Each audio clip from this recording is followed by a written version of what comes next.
حضور نے فرمایا مرو ابا بکر فلیصلی بالناس، ابو بکر کو حکم دو لوگوں کی نماز پڑھائیں۔ پھر حضرت عائشہ نے وہی جملہ ریپیٹ کیا۔ نبی نے تیسری بار فرمایا ابو بکر کو حکم دو لوگوں کی نماز پڑھائیں۔ حضرت عائشہ نے وہی جملہ ریپیٹ کیا۔ چوتھی بار اللہ کے نبی نے جلال کے عالم میں فرمایا مری ابا بکر فلیصلی بالناس فإن كنا لصواحب یوسف، ابو بکر کو حکم دو لوگوں کی نماز پڑھائیں۔ تم لوگ تو زلیخا کی سہیلیوں میں سے معلوم ہوتی ہو کہ دل میں کچھ چھپاتی ہو اور زبان سے کچھ ظاہر کرتی ہو، اس لیے ابو بکر کو مصلی پر قائم کرو۔ مثال نہیں ملی تو اب صبح قیامت تک آپ کی مثال ناممکن اور محال ہے۔ اللہ رب العزت نے اپنے حبیب کو ایسی عظمت عطا فرمائی کہ ہر نبی اور رسول آپ ہی کا خطبہ پڑھتا ہوا تشریف لایا اور آپ کا خطبہ پڑھتا ہوا دنیا سے رخصت ہو گیا۔ آپ کو ایسی عظمت عطا فرمائی کہ ہر نبی اپنی قوم کا نبی تھا، مگر آپ صرف اپنی قوم کے نبی بن کر نہیں آئے، پوری کائنات کے نبی بن کر آئے۔ ہر نبی کوئی نہ کوئی معجزہ لے کر آیا، مگر آپ معجزہ لے کر نہیں سراپا معجزہ بن کر آئے۔ ہر نبی صرف اپنی قوم کا امام تھا، مگر ہمارا نبی اپنی قوم کا بھی امام ہے اور سارے نبیوں کا بھی امام ہے۔ اور بیت المقدس میں معراج کی رات یہ بات ثابت ہو چکی ہے۔ سارے انبیاء اور مرسلین صفیں لگائے کھڑے ہوئے ہیں، لیکن مصلی امامت پر کسی کو بڑھنے کی جرات نہیں۔ حضرت آدم سے لے کر عیسیٰ تک سارے انبیاء اور مرسلین موجود ہیں۔ یہیں سے یہ ذہن ملا کہ انبیاء مرتے نہیں ہیں، اپنی قبروں میں زندہ رہتے ہیں۔ اسی لیے بیت المقدس میں سارے انبیاء حاضر ہیں، نماز پڑھنے کا شرف حاصل کرنا چاہتے ہیں۔ جب حضور علیہ السلام کا براق پہنچا، آپ نیچے تشریف لائے، ابراہیم خلیل اللہ آگے بڑھے اور آپ کا استقبال کیا۔ حضور علیہ السلام نے فرمایا کہ آپ انبیاء بنی اسرائیل کے باپ ہیں، آگے بڑھیں نماز پڑھائیں۔ حضرت ابراہیم خلیل اللہ نے فرمایا ہرگز نہیں، آج اس مصلی پر وہ نبی کھڑا ہو کر نماز پڑھائے گا جو سارے نبیوں کا امام اور مقتدی بن کر تشریف لایا ہے، اور وہ کوئی اور نہیں بلکہ آپ ہیں۔ آپ آگے بڑھیں اور سارے نبیوں کی امامت فرمائیں۔ اللہ کے نبی نے سارے نبیوں کی امامت فرمائی۔ اسی منظر کی عکاسی کرتے ہوئے اعلیٰ حضرت امام محمد رضا فرماتے ہیں سب سے اعلیٰ و اولیٰ ہمارا نبی، سب سے بالا و اعلیٰ ہمارا نبی، خلق سے اولیاء، اولیاء سے رسول، اور رسولوں میں اعلیٰ ہمارا نبی۔ سبحان اللہ، سبحان اللہ۔ اللہ نے اپنے حبیب کو اتنا بلند فرمایا کہ آپ سے جو شے منسوب ہو گئی وہ بھی معظمت ہو گئی۔ جس زمانے میں آپ تشریف لائے وہ زمانہ خیر القرون کہلایا، آپ کی امت خیر الامم کہلائی، اور آپ پر جو کتاب نازل ہوئی وہ تمام آسمانی کتابوں میں سب سے افضل قرار پائی۔ آپ جس سرزمین پر پیدا ہوئے وہ خیر البقاع کہلائی، اور جس جگہ آرام فرما ہے اور آپ کے جسد پاک سے زمین کا جو حصہ لگا ہوا ہے وہ عرش اعظم سے بھی افضل ہے۔ اور اللہ نے کائنات کی جن عورتوں کو آپ کے نکاح کے لیے منتخب فرمایا وہ دنیا کی ساری عورتوں میں سب سے افضل تھی، اور اللہ نے جن نفوس قدسیہ کو آپ کی صحبت اور آپ کے دین کی نصرت و حمایت کے لیے منتخب فرمایا وہ انبیاء اور مرسلین کے بعد اس کائنات میں سب سے افضل ہیں، اور انہی کو ہم صحابہ کہتے ہیں۔ حضرت عبداللہ بھائی موبائل والے یا تو آپ یہاں سے چلے جائیے اور نہیں تو یہاں بات مت کیجیے۔ انتظام دیکھنا ہے تو کہیں کنارے ہو کر کے سارا انتظام دیکھیے، پورے ملک کا کنٹرول سنبھالیے۔ رکھ دیجیے مجھے۔ اللہ کے نبی سید عالم صلی اللہ علیہ وسلم کے صحابہ کی شان کیا ہے؟ دیوبندیت کا فتنہ چل رہا تھا، وہابیت کا فتنہ چل رہا تھا، اور اسی میں نام نہاد مولائیت کا فتنہ آ گیا۔ صحابہ کی گستاخیاں ہو رہی ہیں، ان کی عصمت کا انکار ہو رہا ہے، صدیق اکبر کی افضلیت کا انکار کیا جا رہا ہے، اور حضرت امیر معاویہ کی شان میں ایسی گستاخیاں کی جا رہی ہیں کہ ان الفاظ کو ہم اپنی زبان سے دہراتے ہوئے اپنے ایمان کو خطرے میں محسوس کرتے ہیں۔ جبکہ حضرت عبداللہ بن مسعود ارشاد فرماتے ہیں اولئک اصحاب محمد صلی اللہ علیہ وسلم كانوا افضل هذه الامه وابرها قلوبا وعمقها علما واقلها تكلفا اختارهم الله لصحبة نبيه ولاقامة دينه۔ یہ محمد صلی اللہ علیہ وسلم کے صحابہ ہیں، کسی اور کے ساتھی نہیں ہیں۔ اللہ رب العزت نے اس امت میں ان کو سب سے افضل بنایا ہے، ان کا دل سب سے زیادہ پاکیزہ ہے، یہ علم میں سب سے زیادہ گہرائی رکھتے ہیں، یہ تکلفات دنیا سے بہت دور ہیں، یہ وہ نفوس قدسیہ ہیں جن کو اللہ نے اپنے حبیب کی صحبت اور ان کے دین کی نصرت و حمایت کے لیے منتخب فرمایا۔ سبحان اللہ سبحان اللہ۔ اب بتائیے، نبی اپنی زبان سے صحابہ کی عظمت بیان کرتے ہیں، کیا بات، قرآن میں اللہ رب العزت جگہ جگہ صحابہ کی عظمت کو بیان کرتے ہیں۔ جس آیت کریمہ کی میں نے تلاوت کی، اولاً پروردگار عالم صحابہ کی دو قسمیں بیان فرما، فتح مکہ سے پہلے والے صحابہ جنہوں نے جان و مال کی قربانی پیش کی، فتح مکہ کے بعد والے صحابہ جنہوں نے جان و مال کی قربانی پیش کی۔ پروردگار عالم فرما رہا ہے کیا یہ دونوں گروہ برابر ہیں؟ نہیں، فتح مکہ سے پہلے جو مسلمان ہوئے ان کو جان و مال کی زیادہ قربانی پیش کرنی پڑی، اور فتح مکہ کے بعد جو مسلمان ہوئے ان کو کم قربانی پیش کرنی پڑی۔ اس لیے فتح مکہ سے پہلے والے صحابہ کو اللہ نے درجوں فضیلت عطا فرمائی ہے، مگر ایک نقطے پر اللہ نے سارے صحابہ کو جمع فرما دیا ہے، چاہے اعلیٰ درجے کا صحابی ہو، چاہے ادنا درجے کا صحابی ہو، چاہے فتح مکہ سے پہلے والا ہو یا فتح مکہ کے بعد والا ہو، چاہے اصحاب بیعت رضوان ہو یا اصحاب خندق ہو یا بدری صحابی ہو، ایک نقطے پر اللہ نے سب کو جمع فرما دیا۔ وَكُلًّا وَعَدَ اللَّهُ الْحُسْنَى، سارے کے سارے صحابہ جنتی تھی۔ جب اللہ صحابہ کو جنتی فرما رہا ہے تو جو صحابہ کو جہنمی کہے وہ تو خود جہنمی۔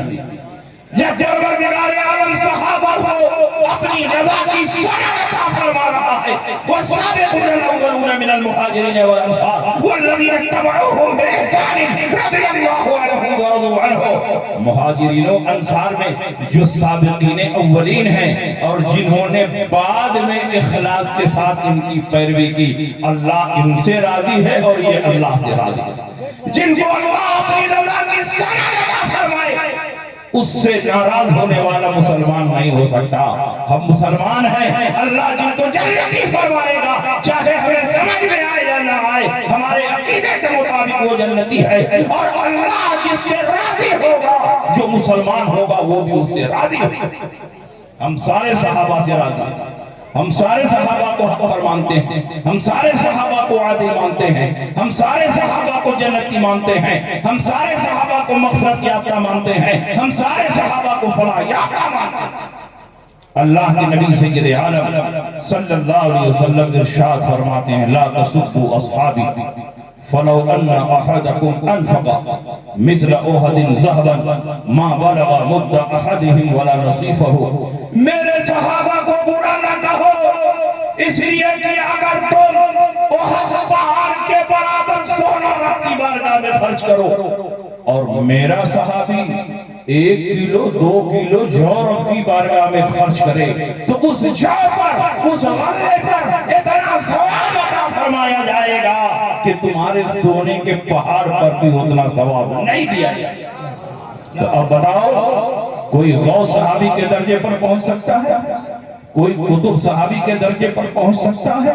کوئی ابدال اوتاد صحابی کے درجے پر پہنچ سکتا ہے؟ ہرگز نہیں۔ صحابی عمل سے نہیں بنتا بلکہ مصطفیٰ جان رحمت کی نگاہ محبت سے بنتا ہے۔ جس نے ایمان کی حالت میں نبی کے چہرے کو دیکھا اور ایمان پر اس کا خاتمہ ہو گیا وہ صحابی ہے۔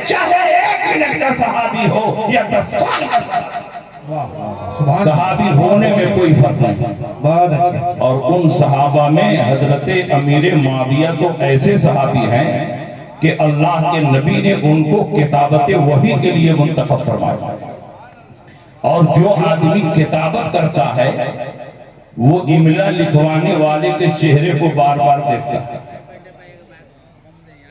ہمارے شاگرد ہیں حضرت مولانا مفتی محمد یونس صاحب، 7 سال ہمارے یہاں پڑھے ہیں، شاندار عالم اور مفتی ہیں، نیک ہیں، متقی ہیں، پرہیزگار ہیں۔ اگر یہ اپنے کسی شاگرد کو فتویٰ لکھوائیں تو 2 جملہ بولیں گے، شاگرد لکھنے کے بعد پھر ان کے چہرے کو دیکھے گا، انتظار کرے گا، پھر یہ آگے کا بتائیں گے تو وہ لکھے گا، پھر ان کا چہرہ دیکھے گا، پھر آگے کا بتائیں گے وہ لکھے گا، پھر ان کا چہرہ دیکھے گا، انتظار کرے گا۔ ایک صفحہ لکھوانے میں شاگرد کو بار بار اپنے استاذ کا چہرہ دیکھنا پڑتا ہے۔ حضرت امیر معاویہ نے مسلسل 2 سال تک قرآن عظیم کی کتابت کی ہے، وحی الہی کی کتابت کی ہے۔ گویا اللہ کے نبی ایک آیت فرماتے، امیر معاویہ اس کو لکھتے، پھر نبی کے چہرے کو دیکھتے، نبی آگے آنے والی آیت بتاتے، امیر معاویہ اس کو لکھتے اور نبی کے چہرے کو دیکھتے، نبی اس کے بعد والی آیت کو بتاتے، امیر معاویہ اس کو لکھتے اور پھر نبی کے چہرے کو دیکھتے۔ ایک صفحہ لکھنے میں نہ جانے کتنی مرتبہ چہرہ دیکھا ہوگا، ایک سورہ لکھنے میں نہ جانے کتنی مرتبہ چہرہ دیکھا ہوگا۔ جس نے 1000 مرتبہ نبی کے چہرے کو دیکھا ہو، اگر وہ صحابی نہیں ہے تو بتاؤ دنیا میں کون ہے؟ واہ نعرہ تکبیر، نعرہ رسالت، جشن دستار عالمیت۔ اس لیے ہم اہل سنت کا یہ عقیدہ ہے کہ سارے صحابہ قابل احترام ہیں، سارے صحابہ قابل تعظیم ہیں۔ صحابہ میں جنگیں ہوئی، صحابہ میں مشاجرات ہوئے، صحابہ میں تلواریں چلی، لیکن بتاؤ اللہ کے علم میں یہ بات تھی کہ نہیں کہ صحابہ آپس میں لڑیں؟ اس کے باوجود پروردگار عالم ان کو جنت کی بشارت دے رہا ہے۔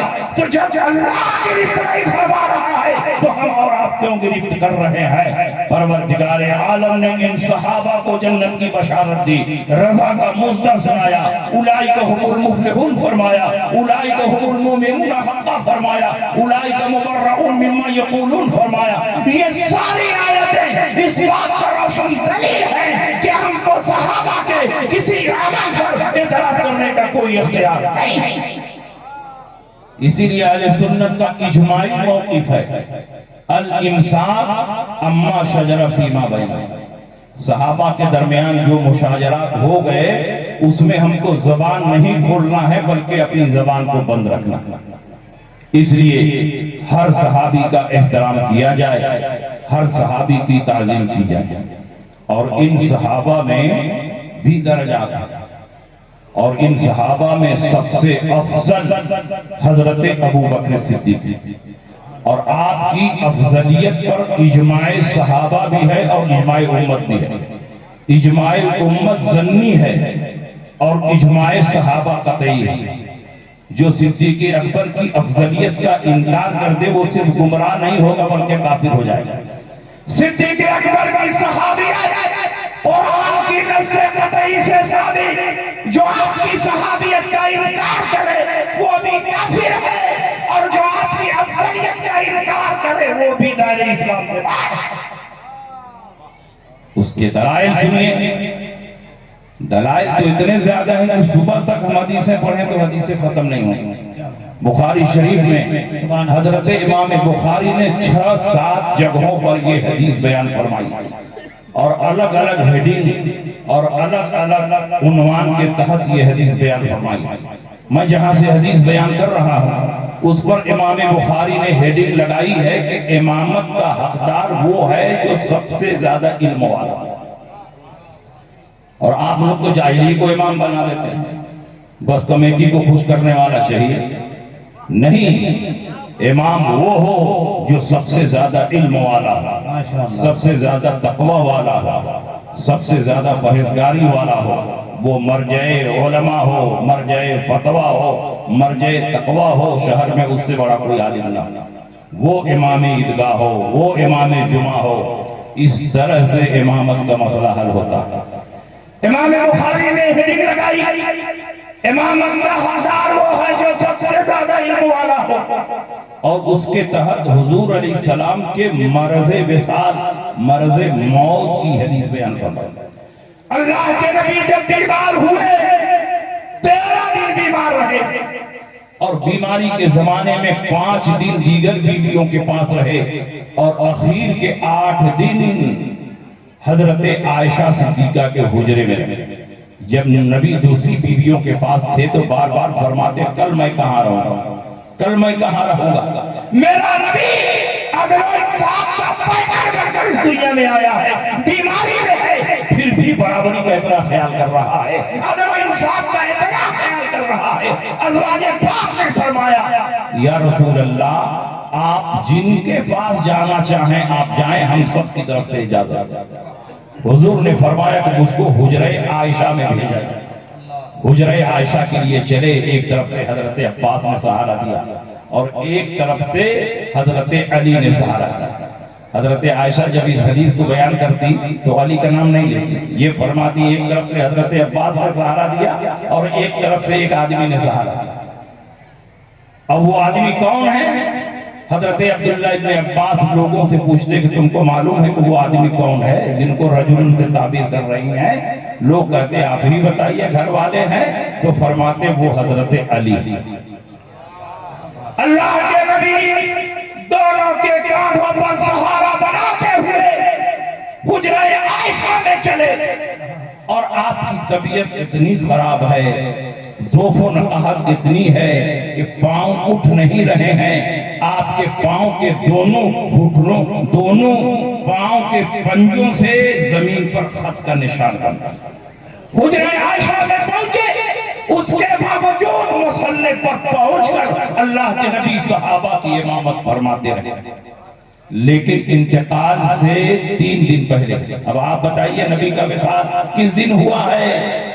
دوشنبہ مبارکہ، اور 3 دن پہلے جمعرات کو عشاء کے وقت حضور علیہ السلام کے مرض میں شدت پیدا ہوئی، ضعف و نقاہت بہت بڑھ گئی، اللہ کے نبی پر بار بار خشی طاری ہونے لگی، عشاء کی اذان ہو چکی ہے، جماعت کا وقت ہو چکا ہے، مؤذن بار بار آ کر اطلاع دے رہا ہے یا رسول اللہ جماعت کا وقت ہو چکا ہے، مگر نبی پر غشی طاری ہے، بے ہوشی طاری ہے۔ حضور علیہ السلام ہوش میں آئے، فرمایا حریقو علیہ بسبع لم تحرر اوقیتہن، مجھے 7 مشق پانی سے غسل دیا جائے جس کی بندش نہ کھولی گئی، تاکہ پانی ٹھنڈا ہو تو غشی کا اثر دور ہو جائے۔ اللہ کے نبی سے غشی کا اثر دور ہوا، اللہ کے نبی پھر اٹھنے کی کوشش فرماتے ہیں، لیکن ضعف و نقاہت کے سبب نہ اٹھ سکے، زمین پر لیٹ گئے۔ پھر غشی طاری ہوئی، پھر ہوش میں آئے، اللہ کے نبی نے فرمایا مجھ پر پانی کا چھڑکاؤ کیا گیا، چھڑکاؤ کیا گیا، غشی دور ہوئی، پھر اٹھنے کی کوشش فرمائی، اٹھ نہ سکے، بار بار یہی سلسلہ چلتا رہا، اور ادھر عشاء کی جماعت میں تاخیر ہوتی رہی۔ تو اللہ کے نبی نے فرمایا، حدیث کے الفاظ پر غور کرو، مرو ابا بکر فلیصلی بالناس، ابو بکر کو حکم دو لوگوں کی نماز پڑھیں۔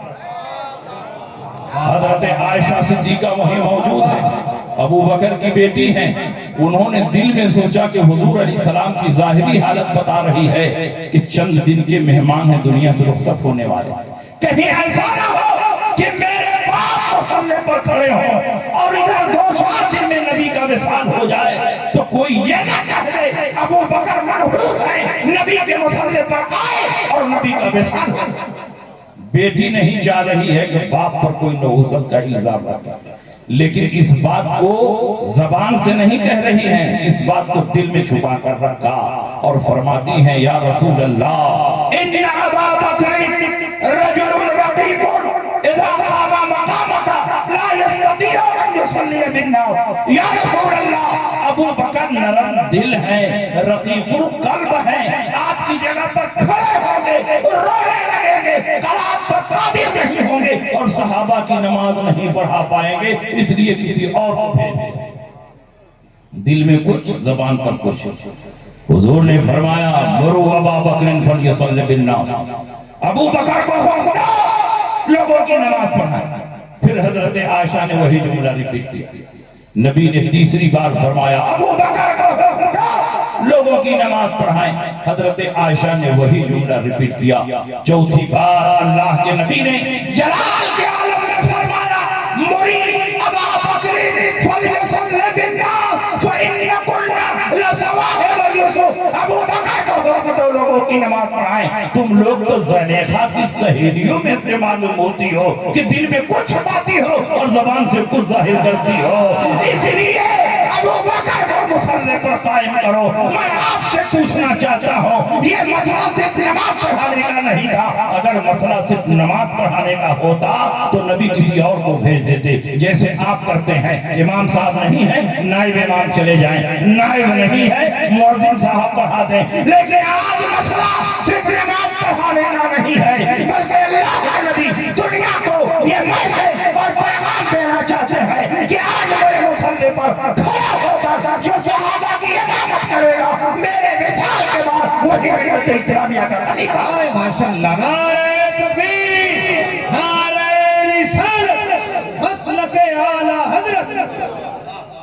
اب بتائیے اس حدیث سے حضرت ابو بکر کی افضلیت ثابت ہوئی کہ نہیں ہوئی؟ حضور کا وصال ہو گیا.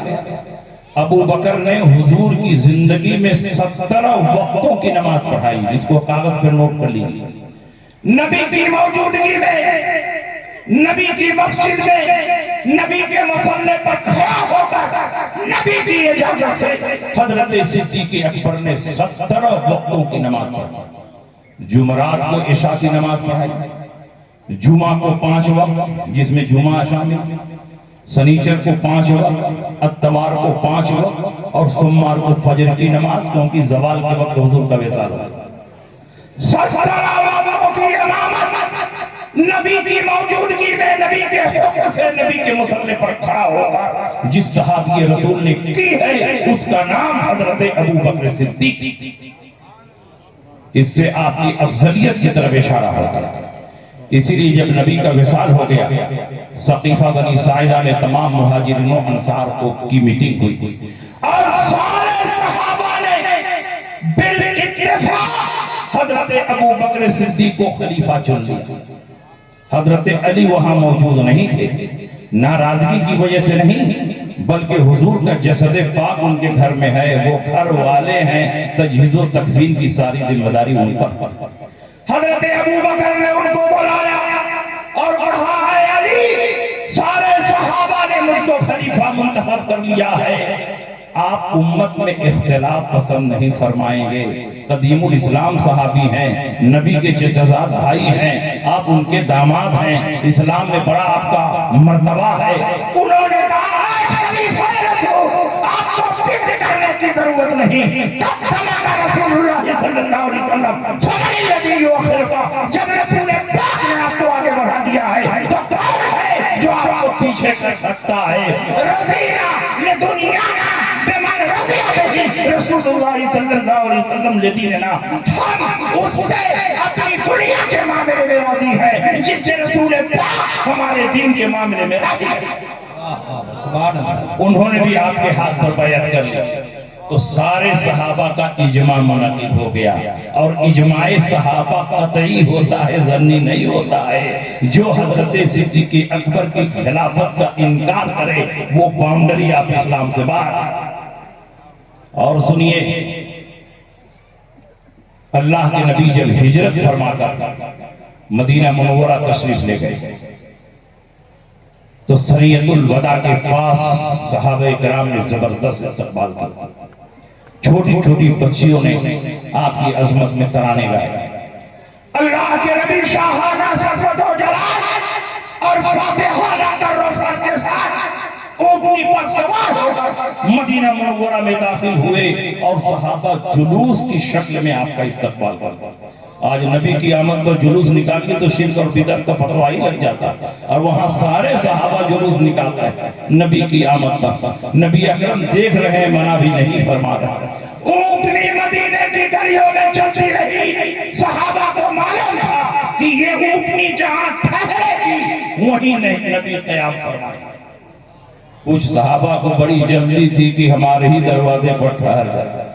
دیکھا کہ اونٹنی تو آگے بڑھ رہی ہے, رسی پکڑ کر روکنا چاہا, لگام پکڑ کر روکنا چاہا. نبی نے فرما دیا میری اونٹنی کی رسی چھوڑو, فَإِنَّهَا مَأْمُورَةٌ مِّنَ اللَّهِ, کیونکہ میری اونٹنی اللہ کی طرف سے مامور ہے کہ کس کے دروازے پر ٹھہرا.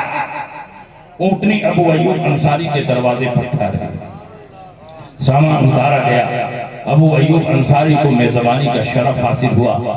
چند دنوں کے بعد اللہ کے نبی نے فرمایا اے ابو ایوب, یہ تمہارے مکان کے سامنے لمبی چوڑی زمین کس کی ہے؟ اگر یہ زمین مجھ کو مل جائے تو میں اس پر مسجد نبوی کی بنیاد رکھنا چاہتا ہوں. ابو ایوب انصاری نے کہا یا رسول اللہ, یہ 2 یتیم بچوں کی زمین ہے. دونوں بچے بڑھائے گئے. اللہ کے نبی نے فرمایا اگر یہ زمین مجھے مل جائے تو میں اس پر مسجد بنانا چاہتا ہوں. ان یتیم بچوں کا حوصلہ دیکھو, انہوں نے کہا یا رسول اللہ یہ زمین آپ کی محبت پر قربان ہے, آپ اس پر مسجد بنائیں. نبی نے فرمایا یوں ہی نہیں, قیمت لے کر زمین دو گے تب میں اس پر مسجد بناؤں گا. انہوں نے کہا یا رسول اللہ ہم دل سے دے رہے ہیں, ہمارے پاس جو کچھ ہے وہ سب آپ کا صدقہ ہے. یا رسول اللہ قبول فرما لے. اللہ کے نبی نے فرمایا نہیں, جب تک قیمت نہیں دو گے اس زمین پر میں مسجد نہیں بناؤں گا. ان یتیم بچوں نے کہا یا رسول اللہ اگر آپ قیمت ہی دینا چاہتے ہیں تو صرف 10 دینار دے دیں. 10 دینار زمین کی قیمت طے ہو گئی. مجمع صحابہ پر اللہ کے نبی نے نگاہ دوڑائی, ابو بکر صدیق پر نگاہ انتخاب کی گئی. اللہ کے نبی نے فرمایا آئے ابو بکر آگے بڑھو اور اپنی جیب سے اس زمین کی قیمت ادا. حضرت ابو بکر نے 10 دینار قیمت ادا فرمائی. وہ زمین جس پر آج مسجد نبوی کھڑی ہے وہ زمین خرید کر وقف کرنے والا کوئی اور نہیں بلکہ حضرت ابو بکر صدیق. کیا بات ہے, کیا بات ہے, ماشاءاللہ. جب زمین کی خریداری مکمل ہو گئی, سنگ بنیاد کا جلسہ رکھا گیا, تمام مہاجرین و انصار جمع ہوئے, بنیاد کھودی گئی تو اللہ کے نبی نے بنیاد کا پہلا پتھر اپنے مقدس ہاتھوں سے رکھا. اللہ کے نبی نے فرمایا اے ابو بکر ایک پتھر تم بھی لے کر آؤ اور میرے پتھر کے بغل میں رکھ دو. انہوں نے رکھ دیا. فرمایا اے عمر ایک پتھر تم بھی لے کر آؤ اور ابو بکر کے بغل میں رکھ دو. انہوں نے بھی رکھ دیا. فرمایا اے عثمان ایک پتھر تم بھی لے کر آؤ اور عمر کے بغل میں رکھ دو. انہوں نے بھی رکھ دیا. نبی کے پتھر رکھنے کے بعد پہلا پتھر ابو بکر نے رکھا, دوسرا عمر نے رکھا, تیسرا عثمان غنی نے رکھا. یہ ترتیب بتا رہی ہے کہ نبی کے وصال کے بعد پہلا خلیفہ ابو بکر ہو گئے, دوسرا خلیفہ عمر ہو گئے, تیسرا خلیفہ عثمان غنی. سبحان اللہ, سبحان اللہ, کیا بات ہے, زندہ باد, زندہ باد. اور سنیے اللہ کے نبی سید عالم صلی اللہ علیہ وسلم کی بارگاہ میں ایک شخص اونٹ بیچنے کے لیے گیا. اس روایت کو اعلیٰ حضرت امام احمد رضا نے مطلع القمرین فی ابانت سبقت العمرین میں بیان فرمایا. اس موضوع پر اعلیٰ حضرت نے 3-4 کتابیں لکھی ہیں. غایت التحقیق فی امامت العلی والصدیق, الزلال الانقا من بحر سبقت الاتقا. ان ساری کتابوں کو آپ اٹھا کر پڑھیں گے تو یہ جدید مولائی جو پیدا ہو رہے ہیں ان کے سارے سوالوں کا جواب آسانی سے حل ہو جائے. اللہ کے نبی کی خدمت میں ایک شخص اونٹ بیچنے کے لیے گیا. نبی نے اس کا اونٹ خرید لیا, لیکن نبی کے پاس پیسہ نہیں تھا, اس لیے نبی نے ادھار خریدا. بیچنے والا بیچ کر جا رہا تھا, راستے میں حضرت علی ملے. انہوں نے پوچھا کہاں سے آ رہے ہو؟ اس نے کہا نبی کی بارگاہ سے آ رہا. کیا کرنے گئے تھے؟ اونٹ بیچنے کے لیے گیا. کہا نبی نے اونٹ خرید لیا. کہا سب خرید لیا. کہا پیسہ دیا؟ پیسہ نہیں دیا, ادھار خرید لیا. علی نے فرمایا پھر نبی کی خدمت میں جاؤ, نبی سے پوچھو یا رسول اللہ اگر آپ کو کوئی حادثہ پیش آ گیا اور آپ اچانک دنیا سے چلے گئے تو میرے اونٹوں کی قیمت کون ادا کرے گا؟ اس نے پوچھا تو رسول پاک نے فرمایا ابو بکر ادا کرے گا۔ یہ شخص گیا علی سے بتایا کہ ابو بکر ادا کریں گے۔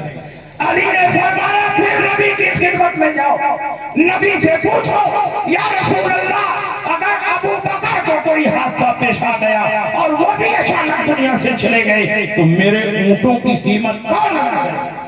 وہ شخص آیا اور پوچھا تو رسول پاک نے فرمایا عمر ابن خطاب ادا کریں گے۔ واہ واہ واہ وہ شخص گیا علی سے فرمایا کہ عمر ابن خطاب ادا کریں گے۔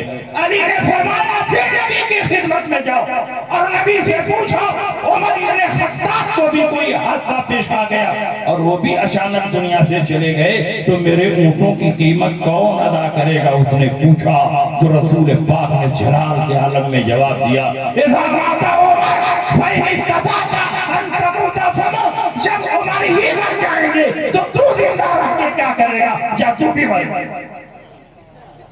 میں آپ سے پوچھنا چاہتا ہوں نبی نے جو اونٹ خریدے تھے ذاتی حیثیت میں نہیں خریدے تھے، والی ملک اور والی امت کی حیثیت سے خریدے۔ سبحان اللہ۔ جیسے ملک کا وزیر اعظم ورلڈ بینک سے قرض لیتا ہے تو ذاتی حیثیت میں نہیں لیتا، ملک کا وزیر اعظم ہونے کی حیثیت سے لیتا، پورے ملک کا والی ہونے کی حیثیت سے قرض لیتا۔ اس کی حکومت چلی جائے دوسرا وزیر اعظم آئے گا وہ قرضہ بھرے گا، وہ بھی چلا جائے تیسرا وزیر اعظم آئے گا وہ قرضہ بھرے گا۔ رسول پاک نے ان اونٹوں کو والی ملک اور والی سلطنت کی حیثیت سے خریدا تھا اور رسول پاک نے اشارہ فرما دیا کہ جس طرح آج میں والی ملک ہوں میرے جانے کے بعد ابو بکر صدیق والی ملک ہوں گے اور ان کے جانے کے بعد عمر ابن خطاب والی ملک۔ بتاؤ حضرت صدیق اکبر اور عمر ابن خطاب کی افضلیت پر دلیل فراہم ہو رہی ہے کہ نہیں ہو رہی ہے؟ اور تیسری حدیث سنیے، یہ حدیث ریاض النظر میں ہے، المستدرک للحاکم میں ہے، اور اس حدیث کی خصوصیت یہ ہے کہ اس کے جتنے راوی ہیں سب سید ہیں، کوئی شیخ پٹھان نہیں، سب سید ہیں، سب اہل بیت اطہار۔ حضرت امام ابو جعفر صادق فرماتے ہیں کہ اس حدیث کو میں نے اپنے والد حضرت امام محمد باقر سے سنا۔ امام محمد باقر فرماتے ہیں اس حدیث کو میں نے حضرت امام جعفر صادق، کیا ہے؟ امام محمد باقر فرماتے ہیں اس حدیث کو میں نے حضرت امام زین العابدین سے سنا۔ امام زین العابدین فرماتے ہیں اس حدیث کو میں نے حضرت امام حسین سے سنا۔ امام حسین فرماتے ہیں اس حدیث کو میں نے اپنے باپ حضرت علی سے سنا، اور علی فرماتے ہیں اس حدیث کو میں نے اپنے کانوں سے سنا اور اپنی آنکھوں سے بیان کرتے ہوئے دیکھا۔ وہ حدیث سننا چاہتے ہیں؟ اللہ کے نبی کسی مقام پر تشریف لے جا رہے ہیں، سند اس لیے بیان کر دیا کہ مولائیوں کو انکار کی گنجائش نہ رہے، اور کتاب کا نام اس لیے ذکر کر دیا کہ یہ نہ کہیں فرضی روایت بیان کر کے چلے گئے۔ اللہ کے نبی کسی مقام پر جا رہے ہیں اور آپ کے پیچھے صحابہ کی ایک جماعت ہے اور اکابر صحابہ اس میں ہیں، حضرت ابو بکر ہیں، حضرت عمر ہیں، حضرت عثمان ہیں، حضرت علی ہیں، حضرت طلحہ ہیں، حضرت زبیر ہیں، حضرت سعد ہیں، حضرت سعید ہیں، اور انہی صحابہ میں حضرت ابو دردہ رضی اللہ تعالی عنہ بھی ہیں۔ اور جب چند لوگ ایک ساتھ چلتے ہیں تو کسی مقام پر آگے پیچھے ہو جاتے ہیں، کوئی آگے تھا تو پیچھے ہو جائے گا، کوئی پیچھے ہے تو آگے ہو جائے گا۔ ایک مقام پر حضرت ابو دردہ حضرت ابو بکر صدیق سے آگے ہو گئے اور ابو بکر پیچھے ہو گئے۔ ابو دردہ کی پیٹھ حضرت ابو بکر کے چہرے کے سامنے ہو گئی۔ کسی اور نے نوٹس لیا ہو کہ نہ لیا ہو، لیکن رسول پاک نے نوٹس لیتے ہوئے ارشاد فرمایا یا ابا الدرداء انت تمشی قدام رجل لم تطلع الشمس بعد النبیین علی رجل افضل منہ۔ اے ابو الدرداء تو شخصیت کے آگے آگے چل رہا ہے، آج تک یہ سورج کسی ایسے آدمی پر طلوع نہیں ہوا جو ان سے افضل ہو۔ وہ کون شخصیت ہے جس کی طرف رسول پاک نے اشارہ فرمایا؟ وہ کوئی اور نہیں بلکہ حضرت ابو بکر صدیق۔ سبحان اللہ سبحان اللہ، کیا کہنے۔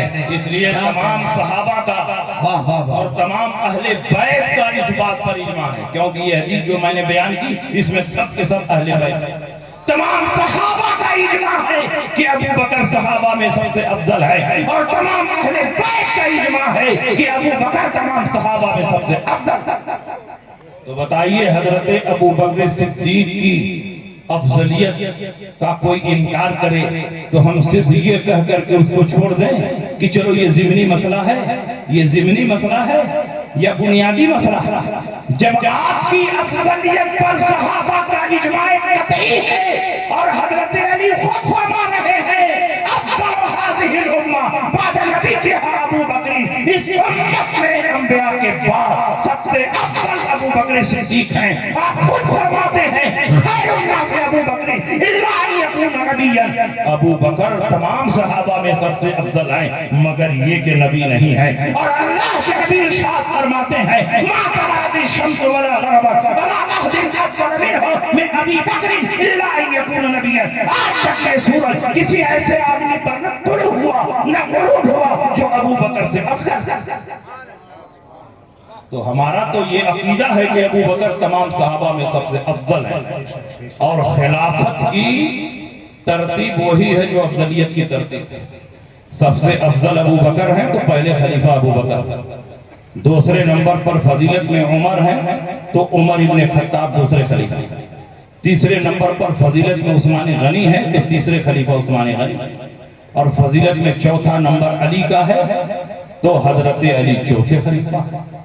اسی خلافت کی ترتیب پر افضلیت کی ترتیب اور اسی افضلیت کی ترتیب پر خلافت کی ترتیب ہے، اس لیے ہمیں اسی کے مطابق رہنا ہے۔ اور الحمدللہ ہم اہل سنت صرف ابو بکر سے عمر سے محبت نہیں کرتے، ہم تو اہل بیت اطہار سے بھی محبت کرتے ہیں، ہم صحابہ سے بھی محبت کرتے ہیں اور اہل بیت اطہار سے بھی محبت کرتے ہیں۔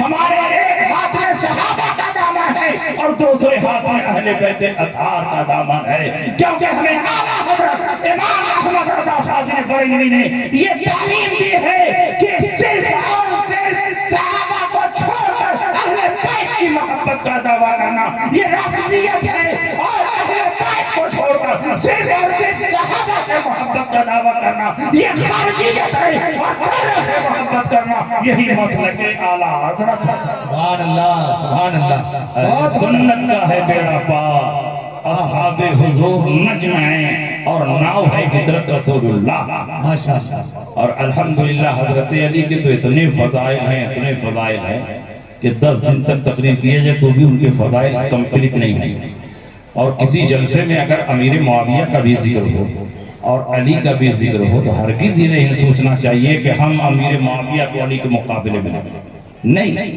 یہ بھی صحابی رسول ہیں وہ بھی صحابی ہیں، صحابی ہونے میں دونوں برابر ہیں، لیکن حضرت علی کے فضائل بے شمار ہیں، حضرت امیر معاویہ اس کے آس پاس بھی نہیں پہنچ سکتے۔ خود والا حضرت امام احمد رضا فرماتے ہیں کہ ان کے مناقب بے شمار، فرق مراتب بے شمار۔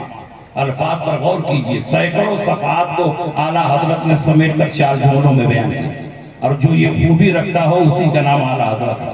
فرق مراتب بے شمار، حق بدست حیدر کرار، مگر معاویہ بھی ہمارے سردار اور ان پر تان کار فجا۔